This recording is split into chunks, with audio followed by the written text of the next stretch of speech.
Hello students, good morning. मैं हूं जावेद खान और आज हम आप लोगों के बीच में हिंदी सब्जेक्ट का कक्षा 9 से हिंदी सब्जेक्ट का होमवर्क के रूप में अध्याय नंबर 2 से जिसका शीर्षक है गुरु नानक देव। गुरु नानक देव और इनके जो लेखक हैं, इस पाठ के जो लेखक हैं वो हैं हजारी प्रसाद द्विवेदी। तो इसके विषय में हम चर्चा करेंगे। जैसा कि पिछले वीडियो में हमने इनके जीवन परिचय से लेकर के और इनकी भाषा शैली, इनका मृत्यु और इनकी कृतियां, इन सब विषय में हमने चर्चा किया और होमवर्क के रूप में हम निशान भी लगवाए। तो हमारा जीवन परिचय वाला काम समाप्त हुआ। अब जो हमारा अगला स्टेप होना है वो हमारा है रेखांकित अंश की व्याख्या, उपरोक्त गद्यांश का संदर्भ और इसके साथ साथ इस गद्यांश से संबंधित प्रश्न और उत्तर। तो हमारा जो गद्यांश हमें प्रथम स्टेज पे जो काम करना है, तो सबसे पहले आप लोगों को ये बताना चाहेंगे कि आप लोग अपने टेक्स्ट बुक यानी हिंदी किताब को खोल लीजिए। पेज नंबर 52, पेज नंबर 52 नहीं, पेज नंबर 50 को खोलेंगे और उस पेज नंबर 50 में गद्य पाठ से खोलेंगे। उसमें आपको मिलेगा गद्यांश नंबर 1। पहले हम इसी गद्यांश नंबर 1 के बारे में चर्चा करेंगे कि हमें क्या करना है। इससे संबंधित क्वेश्चन आंसर के बारे में, इससे संबंधित रेखांकित व्याख्या के बारे में और इससे संबंधित संदर्भ। तो गद्यांश नंबर 1 में यहां हमने दिखाया है, आप लोगों के बीच में लिखा है। यहां से आप देखेंगे गद्यांश नंबर हेडिंग, मैं समझता हूं सब लोग पा गए होंगे और देखेंगे, ध्यान से देखेंगे। यहां दिया है लोकमानस में अरसे से कार्तिक पूर्णिमा के साथ साथ गुरु के आविर्भाव का संबंध जोड़ दिया गया है।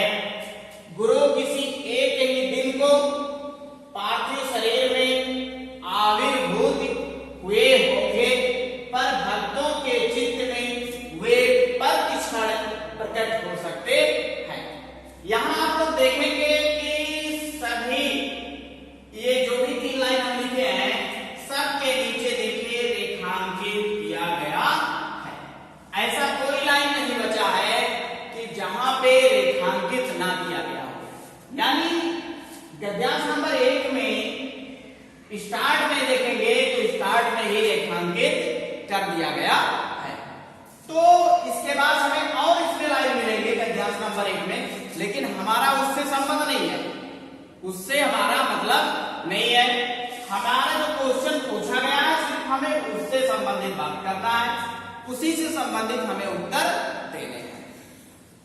तो बस हमें इसी से संबंधित उत्तर देनी है, वो भी कब?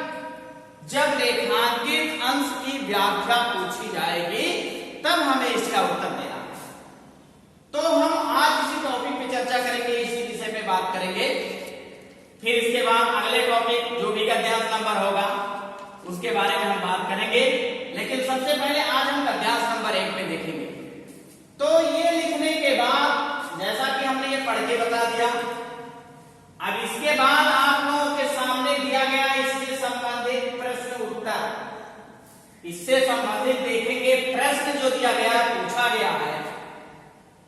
तो पहला क्वेश्चन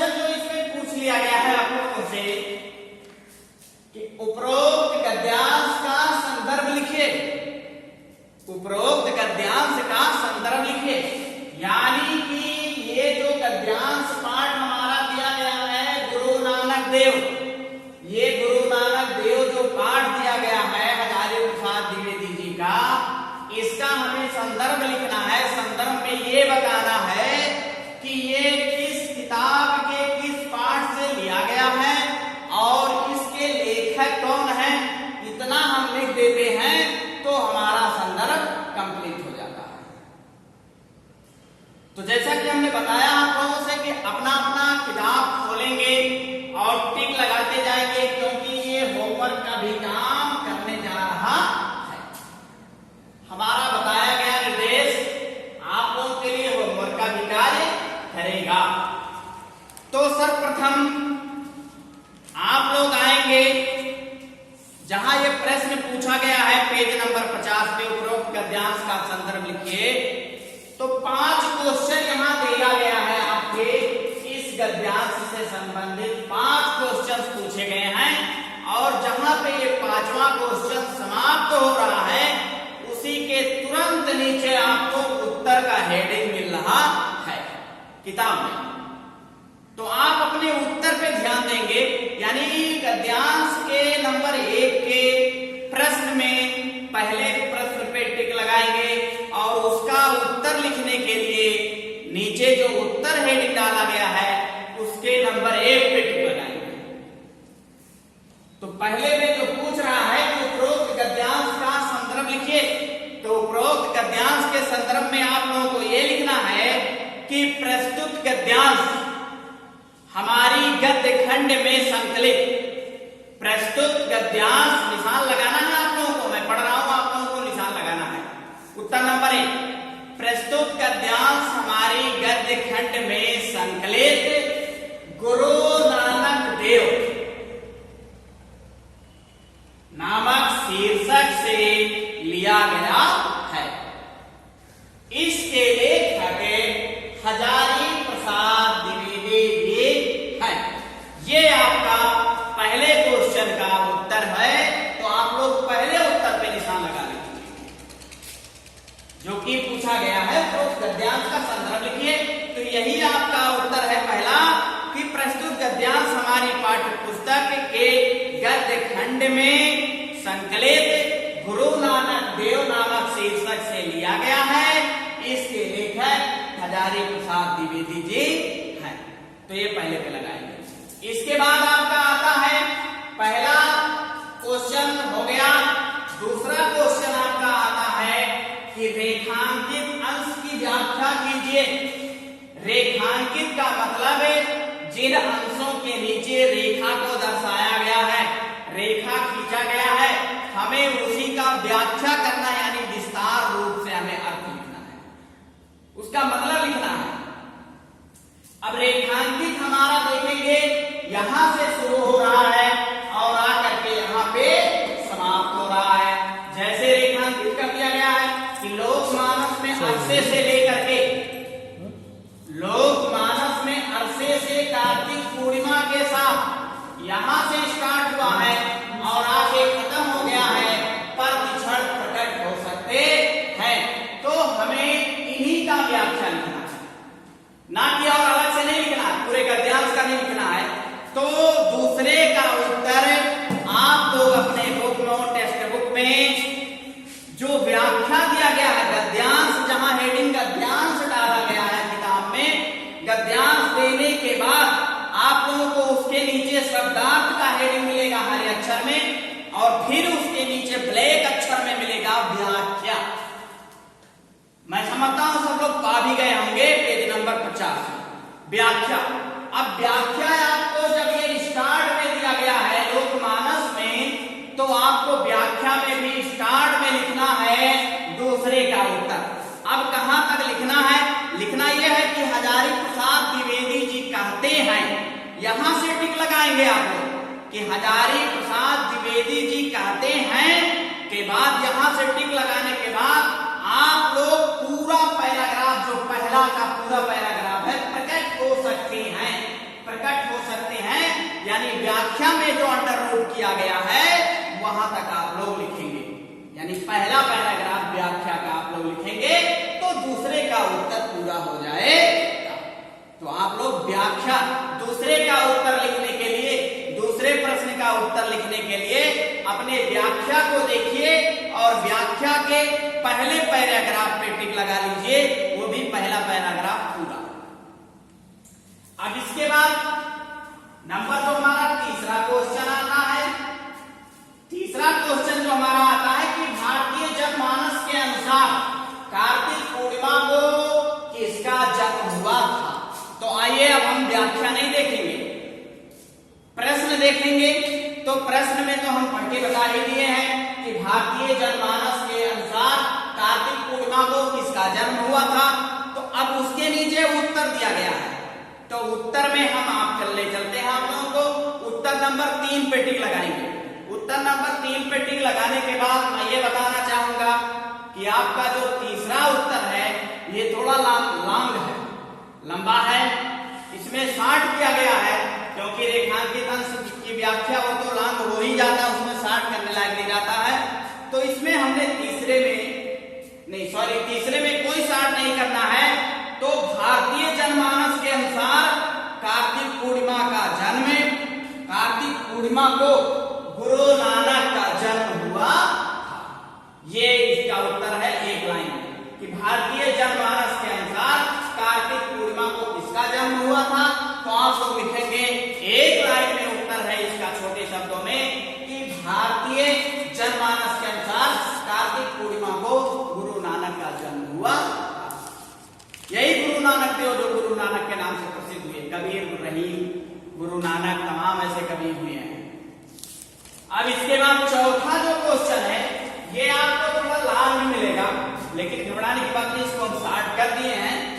दिया गया है कि गुरु के पार्थिव शरीर के आविर्भाव के स्थान पर किसको महत्व मिलना चाहिए। और यही नहीं, इस विषय में लेखक का दृष्टिकोण क्या, यानी क्या नजरिया है लेखक का। लेखक कहता है कि गुरु के पार्थिव शरीर के आविर्भाव के स्थान पर किसको ज्यादा महत्व मिलना चाहिए, और इससे लेखक का क्या नजरिया है। तो ये आपका थोड़ा लॉन्ग है, लेकिन आपको शॉर्ट में निशान लगाना है। तो उत्तर नंबर 4 पे आप लोग निशान लगाएंगे। तो आप लोगों को निशान लगाना यहां तक है, मात्र उत्तर नंबर 4 में 2 लाइन लिखना है। कहां तक लिखना है कि लेखक के दृष्टिकोण के अनुसार, यहां से आप लोग टिक लगाएंगे। लेखक के दृष्टिकोण के अनुसार गुरु के पार्थिव शरीर के आविर्भाव, लेखक के दृष्टिकोण के अनुसार गुरु के पार्थिव शरीर के आविर्भाव के स्थान पर आध्यात्मिक, लाइन पढ़ेंगे, आध्यात्मिक आविर्भाव को अधिक महत्व दिया जाना चाहिए। यही लेखक का दृष्टिकोण है। तो आध्यात्मिक आविर्भाव को अधिक महत्व दिया जाना चाहिए। यहां तक लिखेंगे, मात्र 2 लाइन लिखेंगे, इसमें बाकी और स्टार्ट कर देंगे। अब इसके बाद 5वां नंबर जो है क्वेश्चन, इतिहास के पंडित किस विषय में बात विवाद करते हैं, प्रस्तुत गद्यांश के आधार पर बताइए। हमें इस गद्यांश के आधार पर बताना है कि इतिहास के पंडित किस बात विवाद, यानी कि किस विषय में बात विवाद करते हैं। तो 5वें पे उत्तर पे निशान लगा लीजिए कि इतिहास के पंडित गुरु नानक के पार्थिव शरीर के विषय में बात विवाद करते हैं, इसी के विषय में बात विवाद करते हैं। तो ये रहे आपके चैप्टर नंबर 2 से, गुरु नानक देव पाठ से। लेखक जिसके हजारी प्रसाद द्विवेदी जी हैं, उस अध्याय से गद्यांश नंबर 1 का हमने आप लोगों को गद्यांश का संदर्भ, रेखांकित अंश की व्याख्या और इस गद्यांश से संबंधित प्रश्न और उत्तरों के बारे में बताया और अपने अपने किताबों में टिक लगाने के लिए कहा। तो अब एक बार फिर कहेंगे कि आप लोग जो टिक लगा लिए हैं इसको अपने होमवर्क की कॉपी पे इसको साफ साफ किताब से मिलान करके सुंदर सुंदर अक्षरों में लिखेंगे। तब तब तक के लिए ये वीडियो बंद किया जा रहा है। अब नेक्स्ट वीडियो में इसी पाठ से हम लोग अगले गद्यांश को लेकर स्वयं उतरेंगे। तब तक के लिए बहुत बहुत धन्यवाद।